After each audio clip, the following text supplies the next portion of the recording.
ಬಕ್ಕಿ ಗ್ರಾಮದಲ್ಲಿ ಭೀಮ ಸಂಭ್ರಮ. ಅಂಬೇಡ್ಕರ್ ಆಶಯ ಈಡೇರಿಸಲು ಬಹುಜನರು ಒಂದಾಗಲಿ. ಗಂಗಾಧರ್ ಬಹುಜನ. ಮೂಡಿಗೆರೆ ತಾಲೂಕಿನ ಬಕ್ಕಿ ಗ್ರಾಮದಲ್ಲಿ ನಡೆದ ಡಾಕ್ಟರ್ ಬಿಆರ್ ಅಂಬೇಡ್ಕರ್ ಅವರ 135ನೇ ಜನ್ಮದಿನಾಚರಣೆ ಅಂಗವಾಗಿ ಆಯೋಜಿಸಿದ್ದ ಭೀಮ ಸಂಭ್ರಮ 2026 ಕಾರ್ಯಕ್ರಮದಲ್ಲಿ ವಿವಿಧ ಗಣ್ಯರು ಭಾಗವಹಿಸಿ ಅಂಬೇಡ್ಕರ್ ಅವರ ಆಶಯಗಳು ಮತ್ತು ಸಂವಿಧಾನದ ಮೌಲ್ಯಗಳ ಕುರಿತು ವಿಚಾರ ಮಂಡಿಸಿದರು. ಕಾರ್ಯಕ್ರಮದಲ್ಲಿ ಮಾತನಾಡಿದ ಗಂಗಾಧರ್ ಬಹುಜನ, ವಿಶ್ವದ ಅತಿ ಶ್ರೇಷ್ಠ ನಾಯಕ ಅಂಬೇಡ್ಕರ್ ಅವರನ್ನು ಜಾತಿ ಅಥವಾ ಧರ್ಮದ ಸೀಮಿತ ಚೌಕಟ್ಟಿನಲ್ಲಿ ನೋಡುವುದು ಸರಿಯಲ್ಲ.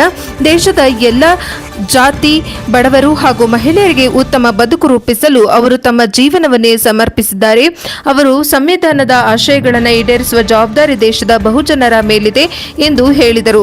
ಇನ್ನು ಮಾತನಾಡಿದ ಅವರು, ಜನರನ್ನ ದಿಕ್ಕು ತಪ್ಪಿಸುವ ಶಕ್ತಿಗಳು ಹೆಚ್ಚಾಗುತ್ತಿರುವುದರಿಂದ ಜನರು ಎಚ್ಚರಿಕೆಯಿಂದಿದ್ದು ಪ್ರಶ್ನಿಸುವ ಹಾಗೂ ಮಾತನಾಡುವ ಗುಣವನ್ನು ಬೆಳೆಸಿಕೊಳ್ಳಬೇಕು ಎಂದು ಕರೆ ನೀಡಿದರು.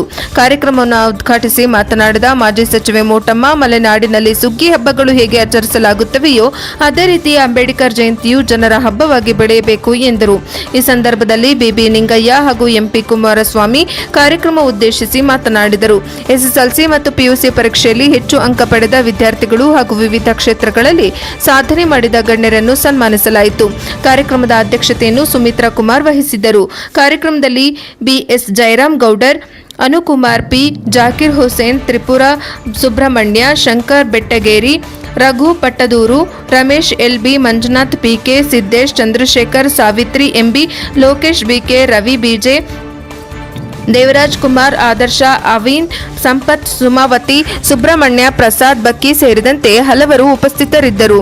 ಜೈಪಾಲ್ ಕಾರ್ಯಕ್ರಮವನ್ನು ನಿರೂಪಿಸಿದರು.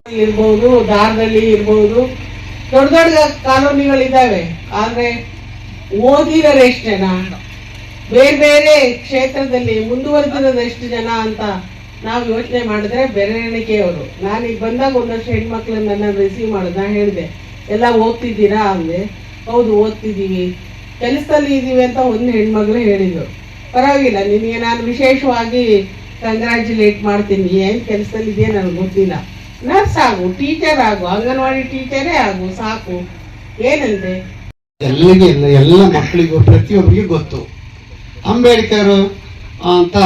ಹುಡುಗರಿಗೆ ಇನ್ನೊಂದು ಮಾತು ಹೆಂಗಿದ್ದು ಅಂತಂದ್ರೆ, ಈ ಪ್ರಪಂಚದಲ್ಲಿ ಬಡವರಿಗಾಗಿ ಯಾರು ಕಣ್ಣೀರು ಹಾಕಿದಾರಂದ್ರೆ, ಹಿಂದುಳಿದವ್ರ ಬಗ್ಗೆ ಯಾರು ಕಣ್ಣೀರು ಹಾಕಿದಾರಂದ್ರೆ ಅದು ಅಂಬೇಡ್ಕರ್ ಒಬ್ಬರೇ. ಪ್ರಾಣ ಹೋಗೋ ಇನ್ನೊಂದು ಗಂಟೆ ಇದ್ರು ಕೂಡ, ಪ್ರಾಣ ಹೋಗೋ ಇನ್ನೊಂದು ಅರ್ಧ ಗಂಟೆ ಇದ್ರು ಕೂಡ ಅವರು ಹೊರಡ್ತಾ ಇದ್ರು. ಅಯ್ಯೋ ನಾನು ಬದುಕಿರುವಾಗಲೇ ನನ್ನ ಜನ ಆಳುವ ವರ್ಗ ಆಗ್ತಾರೆ ಅಂತ ನಾನು ಭಾವಿಸಿದ್ದೆ, ಆದರೆ ಅದು ಆಗಲ್ಲ ಅಂತ ಕಣ್ಣೀರು ಹಾಕ್ತಾರೆ. ನಾನು ಯಾವ ಥರ ನಿಮ್ಗೆ ಗೊತ್ತಿದ್ದೀನ? ಮೊಟ್ಟಮ್ಮನವ್ರು ಹತ್ತದಾರ, ನಿಂಗೆ ಏನಾರು ಹತ್ತಿದಾರ? ಹೋಗಲಿ ಬೇಲೂರು ಎಮ್.ಎಲ್.ಎ ಅವರು ಹತ್ತಿದಾರ? ಯಾರು ಹತ್ತಿಲ್ಲ.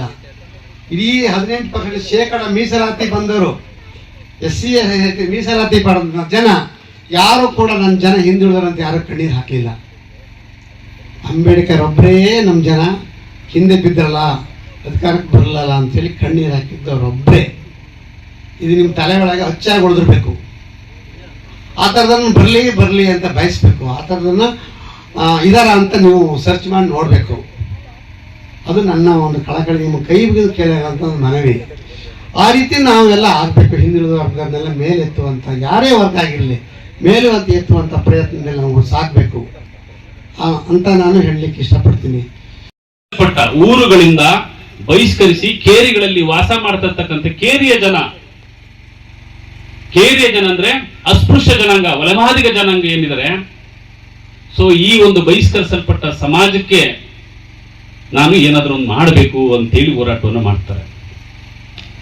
ಬಹುಶಃ 1911 ಜಾತಿವಾರು ಜನಗಣತಿ ಕೊಟ್ಟಂತ ರಿಪೋರ್ಟ್ ಆಧಾರದ ಮೇಲೆ ಅಂಬೇಡ್ಕರ್ ಅವರ ಹೋರಾಟ ಪ್ರಾರಂಭ ಆಗಿ, ಬಹುಶಃ ಅವತ್ತಿದ್ದಂತ ಮುಸ್ಲಿಂ ನಾಯಕ ಆಗಾ ಖಾನ್ ಬಹಳ ಒಂದು ಉತ್ತಮವಾದಂತ ಕೆಲಸ ಮಾಡ್ತಾರೆ. ಏನಪ್ಪಾ ಅಂತಂದ್ರೆ, ಮಟ್ಟಮ್ಮ ಈಗ ಜಾತಿ ಗಣತಿ ನಡೀತಿದೆ, ಪ್ರಸ್ತುತವಾದಂತ ವಿಚಾರ. ಹಂಗಾಗಿ ನಾನು ಇದನ್ನ